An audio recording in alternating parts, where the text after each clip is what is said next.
네, 안녕하세요. 관장입니다. 오늘은 10월 10일이고요. 저녁 11시 15분입니다. 성한 머티리얼즈입니다. 성한 머티리얼즈고, 성한 머티리얼즈 증자 스케줄이 바뀌었죠. 네, 바뀐 거 가지고 이야기를 해보려고 합니다. 그래서 오늘 증자 스케줄이 바뀌었다 라고 말씀을 드릴 수 있어요. 그래서 정리를 일단 뭐 그 성한 같은 경우는 그 전에 말씀드렸던 내용들은 뭐 변함없이 똑같고요. 일단 정리를 이렇게 해갖고 왔습니다. 오늘까지, 오늘 아침에 공시가 나왔죠. 오늘 아침에 공시가 나왔습니다. 오늘 아침에 유상증자 그 결정이 나와서 공시가 나왔고요. 보게 되면 원래 10월 말에 들어오기로 했던 50억 납입해야 될 유증이 단가가 내려오면서 60억으로 바뀌었습니다. 그러면서 날짜도 땡겼죠.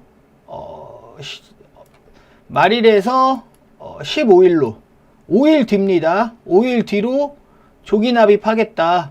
60억부터 넣을게. 그러면 누가 넣었는데? 여기 블루문 스튜디오가 넣었는데요. 블루문 스튜디오가 넣고 최대 주주 변경이 되게 됩니다. 10월 15일 날 60억으로 단가 500원에 납입을 하게 되면 블루문 스튜디오로 최대 주주가 변경이 됩니다.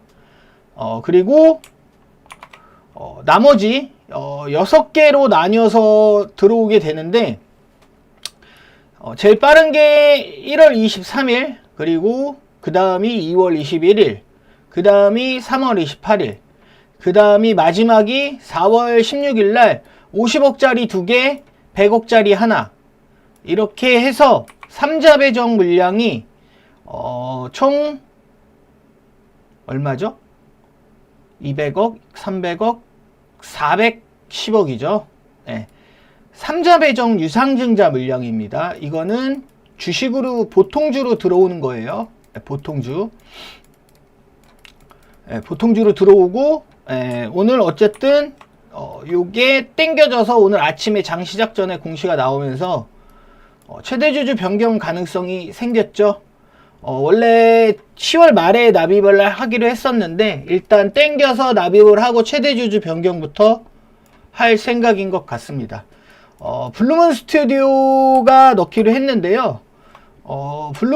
그리고 그 다음 증자가 바뀌는 것부터 말씀을 드릴게요. 12도 원래 그 국제문화클럽이 넣기로 했었죠. 그 전에 얼마 전에 1200원대였나요? 1400원대였나요? 예, 이미 넣은 게 있습니다. 12억 5천. 물론 릭픽싱이 있기 때문에 봐야 되겠지만 12억 5천이란 돈은 이미 국제문화클럽이 넣었다가 이번에는 25억짜리 하나 더 넣기로 했는데 타임 파트 조합으로 바뀌었어요. 타임 파트 조합으로 바뀌었고 12월 18일 날 이건 10입니다. 10이고요. 신규 10이고 25억 578원에 예정되어 있습니다. 타임 파트 조합은 1회차 시비를 아마 중간에서 유통시켰던 조합으로 알고 있어요. 네, 719원짜리. 네, 이분들이 다시 들어오기로 했다.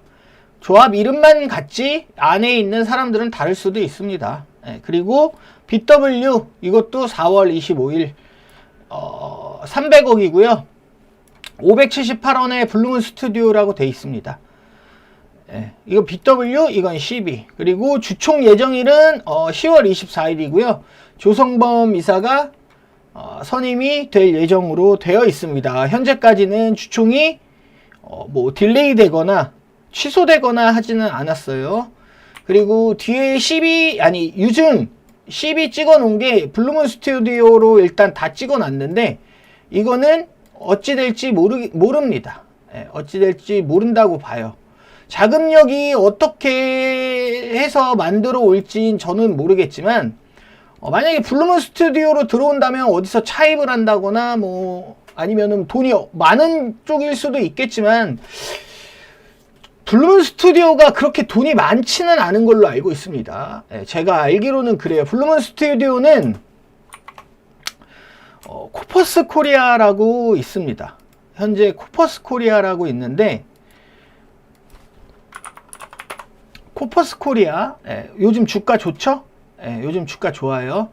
코퍼스 코리아가 보유하고 있는 회사가 김종학 프로덕션이라는 회사가 있어요.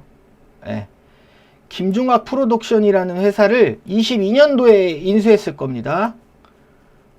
22년도에 인수했을 겁니다. 22년도 7월에 김종학 프로덕션이라는 회사를 지분 100%를 사오게 돼요. 지분 100%를. 누구한테 사왔냐면, 이 김종학 프로덕션이라는 회사는 좀 유명한 회사였죠. 엔터에서. 예전에 유명한 드라마 만들고. 김종학 프로덕션은 원래 처음 주인은, 원래 주인은 초록뱀이었고요. 초록뱀이었고, 여기서 갖고 있다가 이거를 매각했습니다. 누구한테? HNT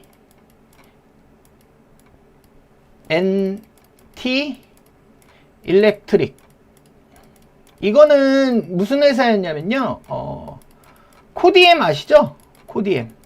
코디엠이 대주주였어요. 그래서 이 김종학 프로덕션을 이 HNT가 갖고 있다가 다시 매각을 한 거예요. 어디에? 코퍼스 코리아에. 지금 김종학 프로덕션을 왜 얘기하냐? 코퍼스 코리아에 매각을 했고, 현재는 김종학 프로덕션이 코퍼스 코리아 100% 자회사입니다. 근데 블루문 스튜디오라는 데는 지금은 모르겠어요. 그 전에는 김종학 프로덕션 밑에 비상장회사 레드선이라고 있습니다. 비상장입니다. 레드선이 있었고요. 레드선 밑에 블루문 스튜디오라고 있습니다. 이렇게 구조가 있었어요. 이것도 마찬가지 비상장. 블루문 스튜디오를 레드선이 갖고 있고, 레드선이 김종학 프로덕션이 갖고 있었던 거고, 그 위에 코퍼스 코리아가 현재 있는 구조인데, 이 구조가 지금 2022년도에 김종학 프로덕션을 코퍼스 코리아가 사오면서 여기가 끊어졌는지 아닌지는 잘 모르겠습니다. 여기가 끊어졌는지 아닌지는 잘 모르겠으나, 블루문 스튜디오, 레드선, 김종학 프로덕션의 대표이사였던 분은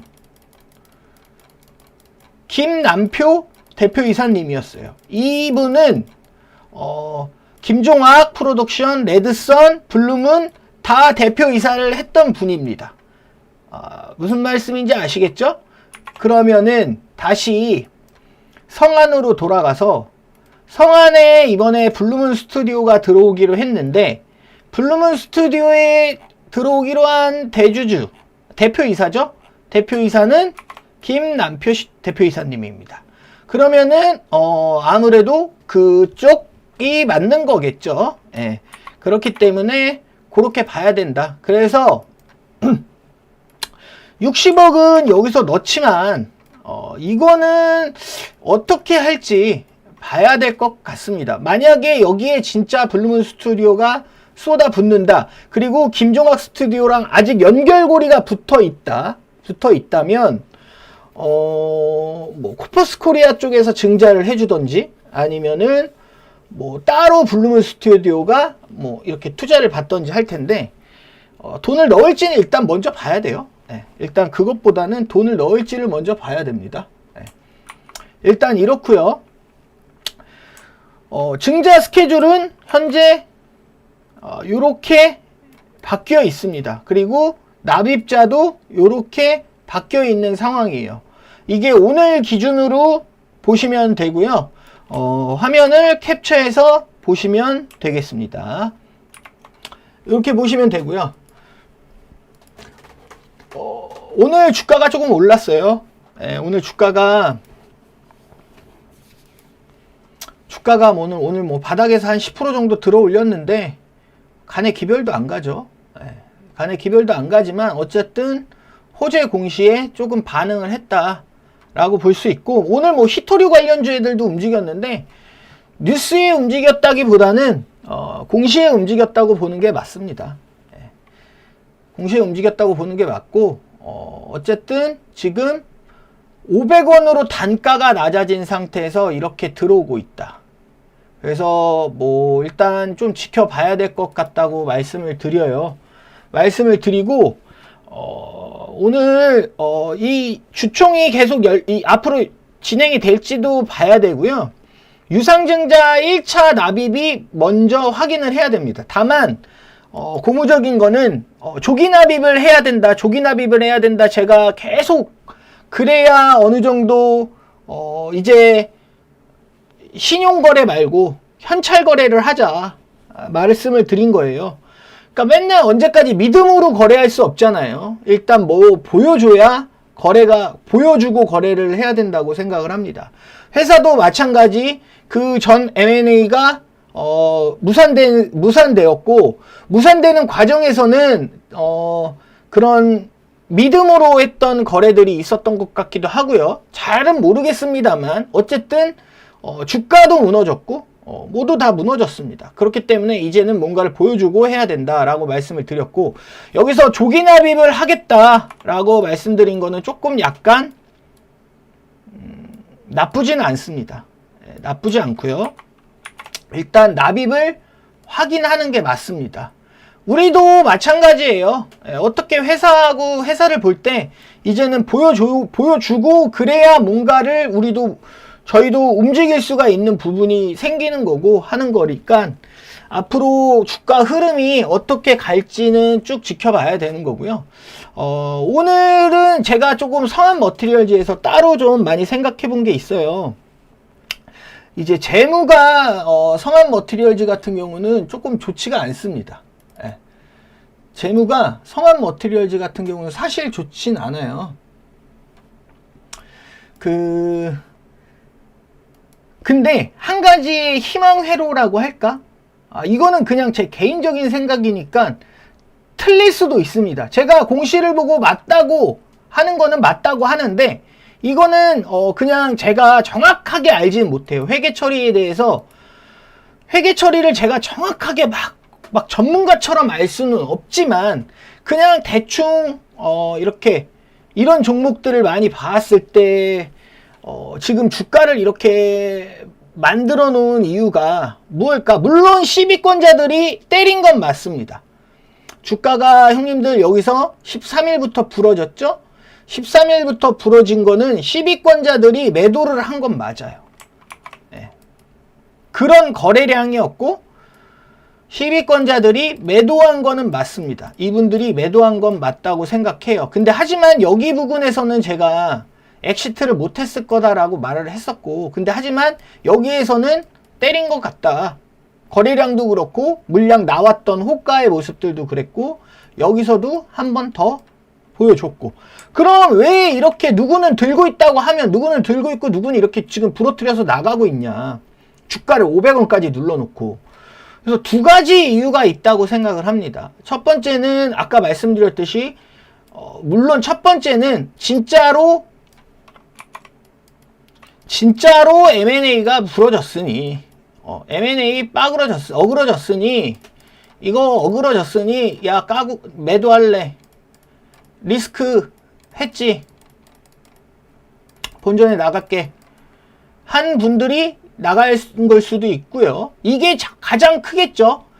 저도 이게 가장 크다고 생각합니다. 뒤에 얘기할 거는 그냥 말 그대로 제가 잘 모르는 부분에 대해서 얘기하는 거라, 어쨌든 밑에 빌드업을 깔아놓으면 저는 이렇게 생각합니다. 시비권자들도 M&A가 얘기했던 것들이랑 달라졌기 때문에 리스크 H 차원에서 몰라 그냥 까고 나간 걸로 생각을 합니다. 두 번째는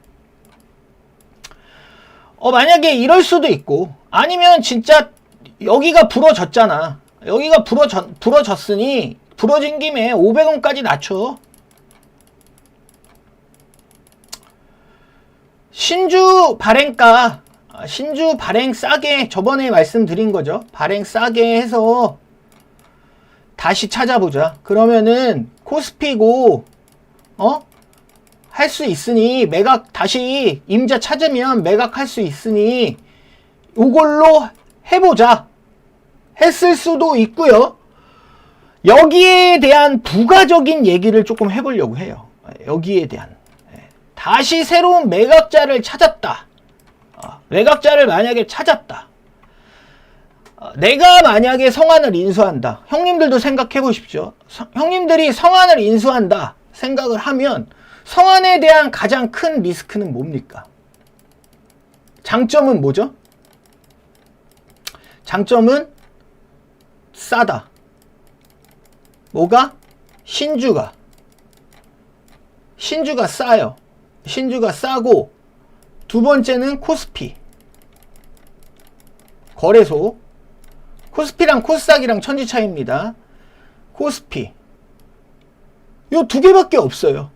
네. 제가 봤을 때는 싸고 코스피고, 제가 봤을 때는 장점을 찾아보려면 이거밖에 없습니다. 그러면은 반대로 단점은 뭘까? 이걸 껍데기로 보는 사람들이 봤을 때의 장점은 싸고 코스피고 두 개고, 단점은 뭘로 볼 수 있을까요? 단점.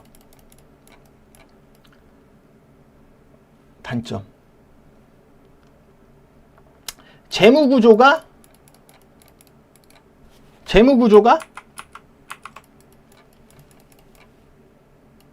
별로 안 좋아. 다만 코스피야. 재무구조가 별로 안 좋고. 여기 장점이 하나 있겠죠? 또 CB 먹을 게 있다.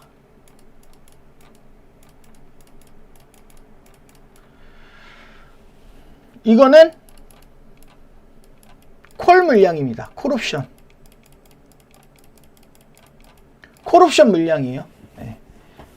성안을 먼저 보고, 현재 성안을 보고 투자한 사채권자들 물량 말고 콜옵션으로 회사에서 받아올 수 있는, 콜옵션이 계약되어 있는 물량들이 있죠. 그런 물량들이 있기 때문에 이렇게가 세 가지가 장점이 될 수가 있고, 단점은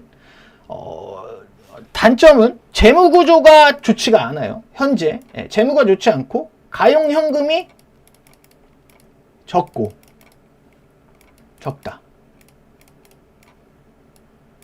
매출이 실질적으로 나오는 캐시카우가 없다. 다 재무에 영향을 받는 거죠. 단점은 크게 보면 이거죠. 재무구조가 좋지 않고, 가용현금이 적고, 캐시카우가 없어. 이 회사를 인수해서도, 물론 내가 껍데기를 인수해서 다른 걸 붙일 거지만, 그래도 캐시카우가 있는 회사랑 없는 회사랑은 다르죠. 돈을 어느 정도 벌어주는 회사냐 아니냐, 그 차이가 있을 거고요. 그래서 장점과 단점이 이렇게 있습니다. 그러면은 이 단점을 어떻게 해소시킬 거냐, 이거는 제가 정확하게 알고 하는 얘기가 아니라 그냥 제 머릿속에 있는 얘기입니다. 이게 맞다고 얘기하는 게 아니에요. 다시 말씀드리지만, 제가 공시로 이거는 맞습니다, 이렇게 보는 게 맞습니다 라고 말씀드리는 거는 그렇게 맞다고 말씀을 드리는데, 이거는 제가 정확하게 회계 처리에 대한 부분을 퍼펙트하게 알고 있지 않기 때문에 그냥 얘가 이렇게도 생각할 수 있겠구나 라고만 생각해 주시면 됩니다. 이거 가지고 네가 맞네 틀리네 하시면 안 돼요. 이 재무구조가 안 좋고 이거를 상쇄시킬 수 있는 방법이 무엇이 있으며, 그러면 인수 전에 재무구조를 어떻게 만들어 놓고 할 거냐, 그죠? 재무구조를 어떻게든 좀 괜찮게 해줘야 대주주도 감자에 대한 리스크 없이 잘 팔고 나갈 수 있을 거 아니에요? 그죠? 그렇습니다. 현재 성안은 자본 잠식 중이죠. 그렇게 성안은 자본 잠식 중이었는데, 작년에 어떤 걸 했냐면 재산 재평가를 했습니다. 우리 재산 가지고 있는 거 재평가해 주세요 해서 자본 잠식이 아마 10%대로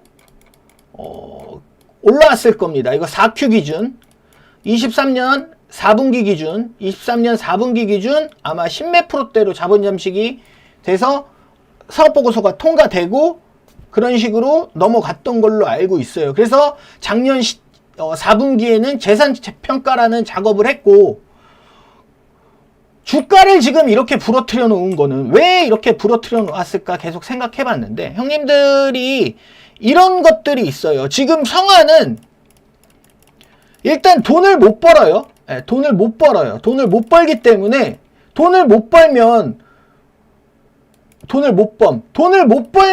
뭐라고 해야 되지? 재무구조가 좋아질 수 있는 방법이 크게 몇 가지가 없죠. 거기에 부채도 많이 잡혀 있어요. 돈을 못 벌고 부채도 많이 잡혀 있어. 근데 이런 상황에서 재무구조를 조금이라도 단 1억, 단돈 2억, 뭐 조금이라도 재무구조를 좀 변화시킬 수 있는 방법은 시비를 전환하는 겁니다. 전환하면 부채가 자본으로 들어와요. 그래서 시비가 물론 저는 시비권자들이 때렸다고 봅니다. 물론 저는 시비권자들은 그냥 매도는 M&A 빠그러졌으니까 그냥 때리고 나간다 했다고 생각을 해요. 다만 어떻게 보면 성한 재무에서는 그래도 시비가 전환이 됐기 때문에 자본으로 들어온다. 요게 한 가지가 있을 수 있고요. 두 번째는 이 부채를 줄여야 되잖아. 부채를 줄여야 되는데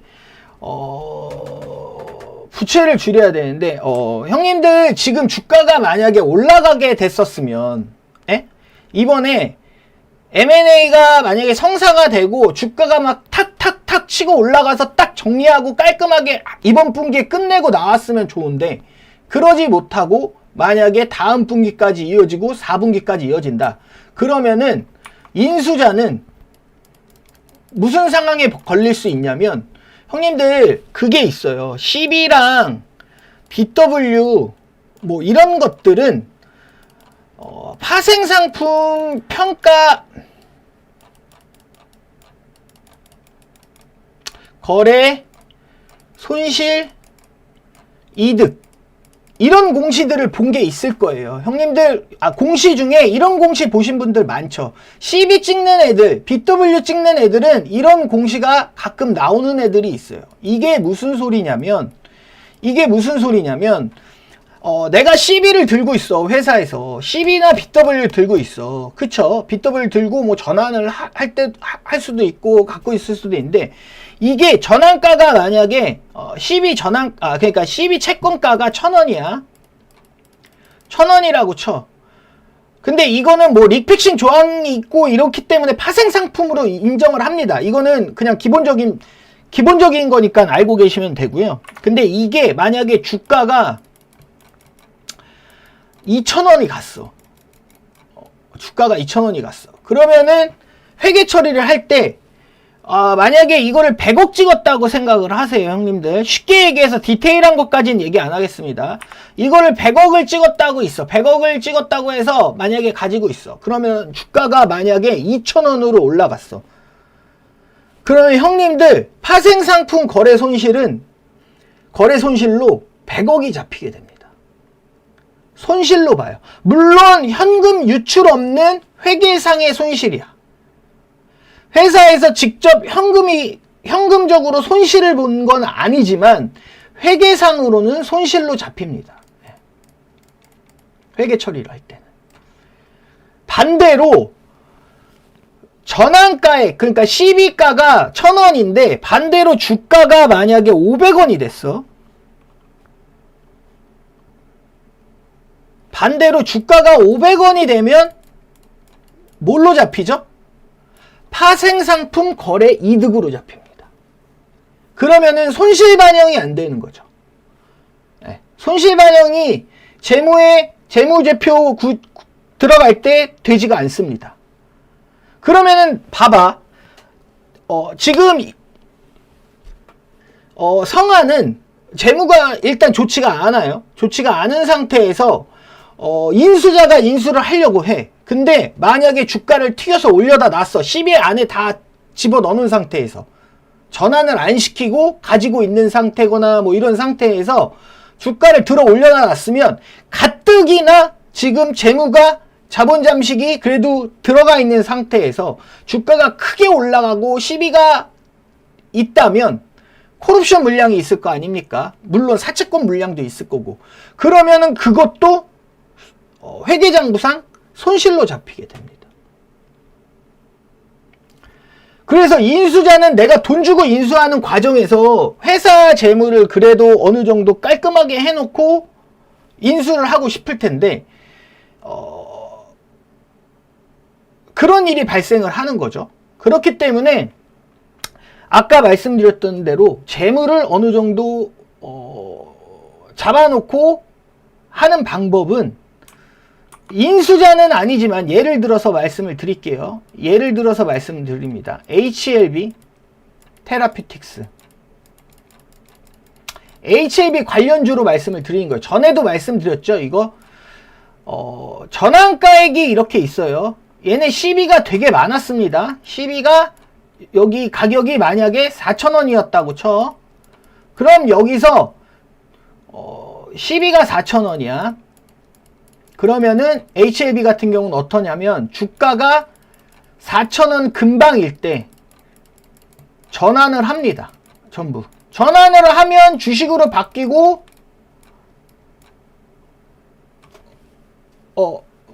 그렇게 되죠. 그리고 주가를 잡아내려요. 네. 그러면은 저번에 말씀드렸듯이 이런 구간에서는 두 가지가 있죠. 네. 첫 번째는 제가 전에 말씀드렸듯이 니네 이거 주가 이렇게 오를 거 알고 시비 투자한 거 아니야? 그러면서 주가 이렇게 올라갔을 때 니네 이거 일부러 한 거 아니야? 하지만 이런 기간 투자를 갖는다면 제가 말씀드렸듯이 아니 우리 12로 전환했는데 주가 이렇게 50% 마이너스 났어요. 그리고 그렇게 6개월 있었어요. 근데 안 팔았습니다. 이게 저희가 뭐 잘못한 거잖아요. 손실 보고 있었는데 이렇게 말도 되고 안전할 수가 있다 라고 말씀드린 게 첫 번째 이유고요. 두 번째는 시비를 많은 양을 주가가 오르기 전에 전환을 시켜놓고 주식으로 바꿔서 자본 편입을 시켜놓고 그 다음에 주가가 옆으로 밑으로 내려갔다가 기고 올라가면 파생상품 회계장부상 손실로 잡히지가 않습니다. 그래서 다른 12 주식들 형님들이 보시게 되면 12를 많이 찍어 놓고 주가가 12를 찍은 상태에서 12를 갖고 있거나 전환시켜 놓은 상태에서 주가가 많이 오르잖아요. 그러면은 파생상품 거래 손실이라는 공시가 회사에 발생을 합니다. 주가가 내려가면 시비를 들고 있는 회사가 시비를 들고 콜옵션 물량을 들고 있고 그런 거래가 되어 있는 상태에서 주가가 내려가면 시비 단가보다 내려가면 파생상품 거래 이득입니다. 회계상으로는 손실이 아니고 어떻게 보면 나은 거죠. 성한 인수자가 재무가 리스크가 있다면 분명히 알고 있었을 거고 이거를 회사랑도 이야기를 했을 겁니다. 어떻게 상쇄시킬 거냐. 네. 현재 주가는 12 단가 제일 낮은 것들이 719원이죠. 네. 뭐 이렇게 있습니다. 이렇게 있고 전환이 청구가 돼 있어서 현재 주가 500 얼마야? 오늘 560원이야? 560원이야. 그러면은 이게 이 밑에서 전환이 된다면 네. 현재 주가에서 인수자가 60억 납입을 해. 이 유증은 그냥 자본입니다. 순자본 플러스 시비가 현재 자리에서 납입 이유겠죠. 왜? 납입 이유지 당연히. 현찰거래 해야 될 거 아니야 회사도. 그러면 납입을 받고 주가가 그렇게 상승하지 않은 상태, 현재 비슷한 자리에서 시비가 전환 청구가 대량으로 이루어진다면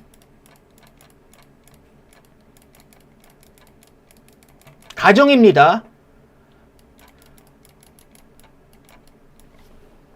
시비가 대량으로 전환 청구가 이루어지고 60억 먼저 납입을 받아야 되겠죠. 60억 납입을 받고 현재 안에 있는 시비들이 지금 가격 부근, 그러니까 자기들 원래 시비 단가 자리 말고 지금 현재 밑에 구간이잖아요. 그 밑에 구간에서 대량으로 전환 청구가 일어난다면 자본으로 유입되고 60억 들어오고 그러면은 자본 재무에 대한 리스크가 어느 정도 상쇄될 수 있는 모습이 나올 수도 있고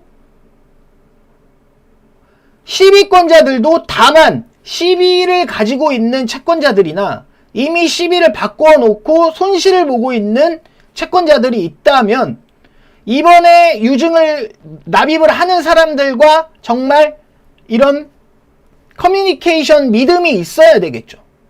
회사 역시 마찬가지고 그래야 채권을 주식으로 전환한다는 거죠. 만약에 밑에 구간에서 지금 시비가 대량으로 전환이 된다. 지금 가격에선 그러면은 이런 구조로 볼 수도 있습니다. 풋옵션 처리할 거 아니에요? 형님들이 시비권자면 어떤 처리를 할 거예요, 지금? 내가 시비를 들고 있는 사람 입장이라면 당연히 풋옵션을 처리합니다. 왜? 지금 500원이잖아. 580원인데 내 단가 719원이야. 당연히 풋옵션을 처리하지. 근데 밑에서 대량으로 전환 청구가 일어난다? 그러면은 이런 구조로 갈 수도 있지 않을까 하는 개인적인 생각입니다. 재무 리스크를 상쇄할 수 있는 60억의 자본금, 자본 유입, 거기에 시비를 자기들 단가보다 밑에서 전환 청구하면 파생상품 거래 이득으로 보면서 주가가 위에 올라갔을 때 시비를 청구를 하게 되면 그만큼 손실이 납니다. 회계처리상. 그러면은 회사 인수한 사람, 덤비는 입장에서 회사를 가져갈 사람 입장에서는 회계가 굉장히 회계 처리가 어려워질 수 있겠죠. 그렇기 때문에 제가 봤을 때는 이런 구조도 나올 수 있다 라고 개인적으로 생각하는 겁니다. 주가를 일부러 지금 부러뜨린 게 아니라고 저는 믿고 있어요. 왜냐하면 시비권자들이 진짜 그 김인겸 대표이사님하고 M&A 하는 걸 보고 그냥 부러졌으니까 리스크 해지하고 나간 걸로 봐요. 저는 그게 아니라는 게 일부러 그랬다는 게 아닙니다. 실질적으로 그랬을 거라고 봅니다. 다만 그러면 지금 있는 현재 이 지금 상황에서 일을 어떻게 풀 거냐, 재무구조를 상쇄시키면서 인수자를 데려오고 자본을 유입시킬 수 있고 그리고 사업보고서 및 뭐 이런 재무를 따로 만지지 않는 상태에서 일을 풀 수 있는 방법이 있을까라고 봤을 때는 요런 방법도 있지 않을까 생각하고, 다만 인수자가 있을 거고요. 첫 번째는 이겁니다. 인수자 유증 납입을 봐야 돼요. 이거를 확인하겠죠. 예. 이걸 확인할 겁니다. 이걸 확인을 할 거고 그 다음 납입이 됐어. 그러면은 최대 주주가 되죠. 예. 야, 우리 돈 넣었어. 그러면은 이제 니네 해줄 거 해줘 하면 여기서 시비가 콜옵션 물량도 있었을 거고요. 플러스 시비 채권자들도 있을 거고요. 얘네들이 주가가 719원, 제일 낮은 게 지금 719원이죠. 이 부근에서나 주가가 올라도 최소 720원 이 부근이나 이하라고 얘기할게요.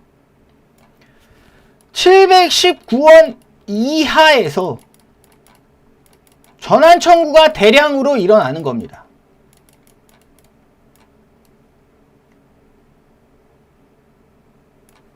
사채를 들고 있는 입장에서 형님들이 입장을 바꿔놓고 생각하시면 돼요. 채권자 입장에서 나는 풋옵션 처리하면 돼. 안전하게 현금 받아 나가면 돼. 근데 굳이 719원 이하에서 전환 청구가 일어난다, 많이. 그러면은 자본 유입이 되면서 되는 거겠죠. 그럼 여기랑 이 물량들이랑 어느 정도 커뮤니케이션이 됐다고 생각할 수도 있습니다. 가정이에요, 가정. 다만 여기서 근데 풋옵션이 나온다.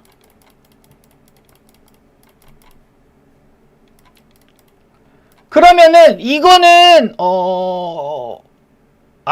풋옵션으로 받아서 인수자가 떠갈 수도 있는 겁니다. 이거는 방향을 여러 가지로 생각을 해봐야 돼요.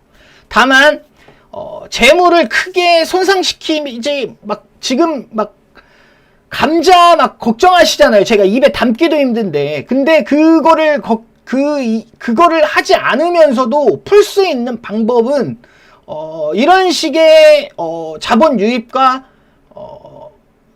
10이 남은 애들의 전환, 이런 것들이 합쳐진다면, 그런 식으로 일을 풀어간다면 할 수도 있을 것 같습니다. 그리고 그거의 전제는 지금 이번에 조기 납입하기로 한 최대 주주가 될 사람들하고 현재 시비를 좌지우지할 수 있는 회사, 그리고 회사가 그 채권자들을 어떻게 설득하느냐에, 채권자들과 인수하는 사람들과의 믿음도 있어야 되고, 저번처럼 일하면 안 되겠죠. 이런 것들이 커뮤니케이션이 잘 돼야 될 것 같다고 생각이 들고요. 두 번째는 제가 잘 그거를 정확하게 자본 잠식률 같은 걸 계산을 제가 하는 것보다는 그래도 자격증 있는 저희 매니저님한테 이것 좀 한번 봐주세요 해서 조금 가져와 봤는데요. 잠시만요. 계산한 게 있습니다. 계산한 게. 가정에서 계산했어요. 아직 3분기랑 4분기랑 실적이 나오지 않았기 때문에 그냥 얼마를 가정해놓고 계산을 한 겁니다. 가정해놓고. 그래서 가정한 거를 한번 보여드리면 이렇게 되는데, 이게 지금 3분기, 4분기 여기 이렇게 있고요. 여기 저희가 이제 봐야 될 게 이런 겁니다. 3분기 그리고 4분기. 근데 여기를 봐야 되겠죠. 사채 자본금 유증 포함. 이거는 이렇게 보시면 되고요. 이거는 손실을 가정한 겁니다. 가정한 거예요. 가정했다. 아직 보고서가 안 나왔기 때문에 얼마 손실이 났는지, 얼마 이익이 났는지 모르죠, 우리는. 하지만 마이너스 3분기에 30억 손실, 4분기에 30억 손실로 잡았을 때 이런 흐름이 나올 수 있다. 예. 보는 거고요. 이거는 유증 금액을 포함했는지 모르겠네요. 아무튼 그렇게까지 우려할 수준까지 안 될 수도 있다. 그렇게 보여집니다. 여기에 시비가 저가에 전환이 된다면 더더욱. 그래서 아직까지는 그런 걱정을 하지는 않아도 되지 않을까? 물론 리스크는 항상 머릿속으로 생각하고 있어야 되는 거지만요. 그래서 어떻게 보면 아까 처음에 말씀드렸듯이 그냥 너 이거 그냥 희망회로잖아. 맞아요. 그럴 수도 있지만 이렇게도 생각해 볼 수 있으니까 너무 안 된다 죽어라 얘기만 할 수는 없죠. 그러니까 반대적으로 한번 생각을 해보면 이렇게 생각하는 사람도 있다. 이게 맞는지는 모르겠습니다. 정확하게. 저는 이럴 수도 있다고 생각은 하는데 회계 처리 부분이기 때문에 제가 공시를 보고 그림이랑 구조는 어느 정도 정확하게 말씀을 드릴 수가 있겠는데, 이런 회계 처리 부분 같은 경우는 사실 정확하게 잘 알지는 못해요. 그렇기 때문에 대충 어느 정도 알고 있는 지식과 오늘 찾아보고 조금 공부해 본 거를 부합해 봤을 때 그냥 참고만 하시라고 말씀을 드린 거고요. 제가 그런 회계 전문가는 아니라 이런 식의 흐름도 만들 수 있지 않을까라고 생각을 합니다. 그래서 아직까지는 그런 걱정하기보다는 조금 지켜봐야 될 부분이 많다고 생각을 하고요. 일단 이게 중요합니다. 가장 중요한 거는 10월 15일 60억 납입, 이게 모든 일의 시작입니다. 가장 중요하고요.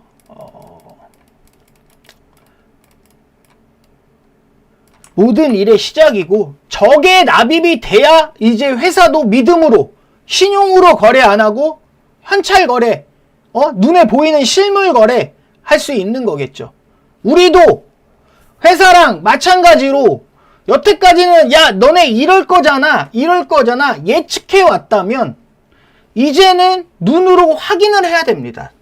그래서 제가 지금 말씀드리는 게, 이거 지금 물 타야 되는 거 아니에요? 물 타야 되는 거 아니에요? 이렇게 혹시 물어보시는 분들이 계시는데, 어차피 손실이 큰 구간이고 완벽하게 뭐가 세팅이 되어 있는 건 아닙니다. 앞으로 구조는 일단 나 60억만 먼저 넣을 거야. 그리고 다른 돈들은, 다음 돈들은 다음에 순차적으로 퍼셜로 넣을 거기 때문에 니네 좀 기다려 할 수 있죠. 그럼 우리가 첫 번째 거래를 하는데, 아니 첫 거래를 하는데 첫 거래부터 외상한다 그러면은 거래 못하죠. 우리도 거래를 못하는 겁니다. 그렇기 때문에 납입을 확인하고 봐도 늦지 않을 것 같습니다. 그래서 혹시 이거를 추가 매수, 오늘 주가 오르는 거 보고 추가 매수해야 되나 안 해야 되냐 물어보시는 분들이 이제 간혹 계세요. 그러면은 저는 납입을 확인하고 봐도 늦지 않습니다.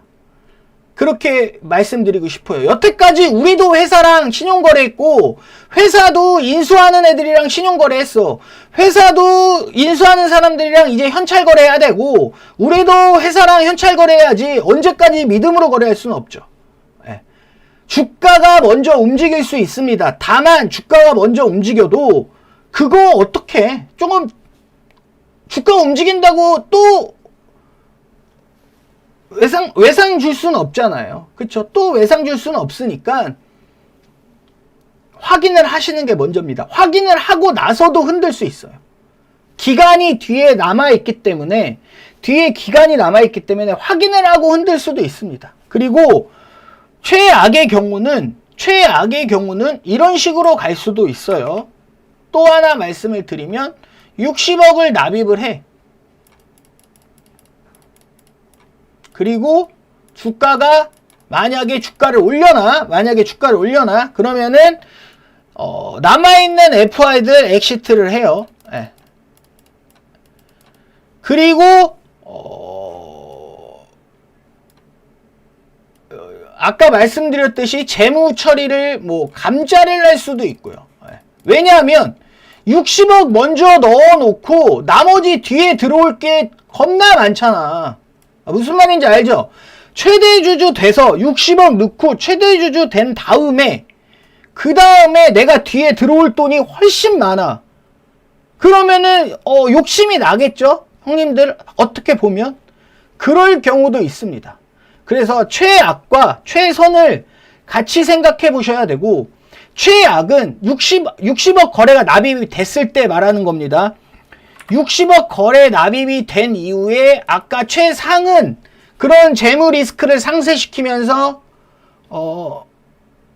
이어가는 거래들을 이어가는 내년도에 유증을 넣고 시비를 넣고 하는 그런 부분들이 있을 수 있고, 거기에는 채권자들이 밑에서 시비 전환 청구가 같이 엑시트가 약속돼서 이루어질 수 있는 부분이고, 최악은 60억을 납입하고 나서 최악이야. 60억을 만약에 납입을 했어. 납입을 하고 뒤에 퍼셜로 들어올 돈이 많아. 내 지분을 더 많이 넣어야 돼. 뒤에 들어올 돈이 300억 가까이 돼. 응? 300억이 넘어. 그러면은 형님들 지분을 더 많이 가져갈 수 있는 방법은 뭘까요? 그렇죠. 다 이 엑시트.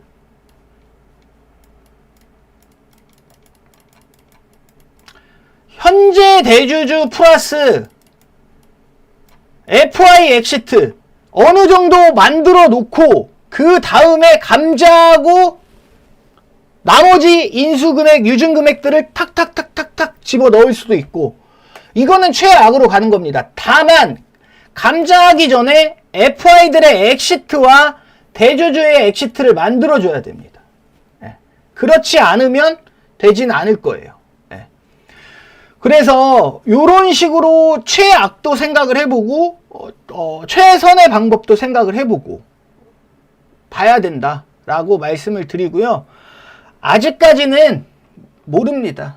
오늘 주가 조금 올랐다고 뭐 좋아할 게 아니라 납입을 일단 확인해 보셔야 된다고 말씀을 드릴게요. 저도 그렇게 보고 있고요. 그래서 앞으로 흐름을 보고 판단해야 될 것 같습니다. 다만 최악의 흐름은 면했습니다. 진짜 최악은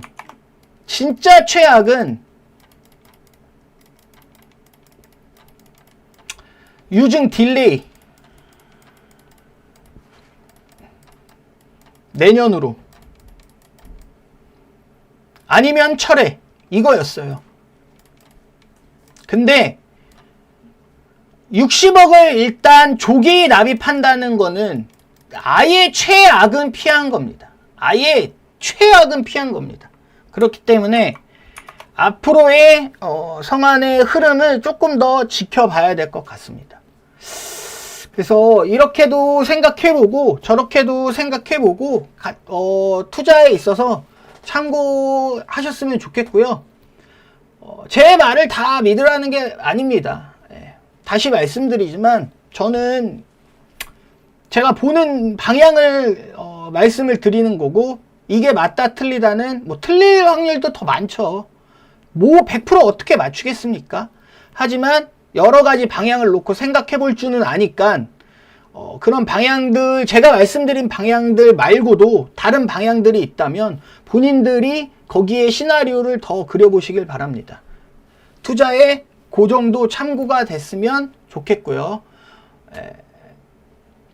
여기까지 말씀드리겠습니다. 성안 머티리얼즈였고요. 아예 최악은 면했다 정도 말씀드리겠습니다. 감사합니다.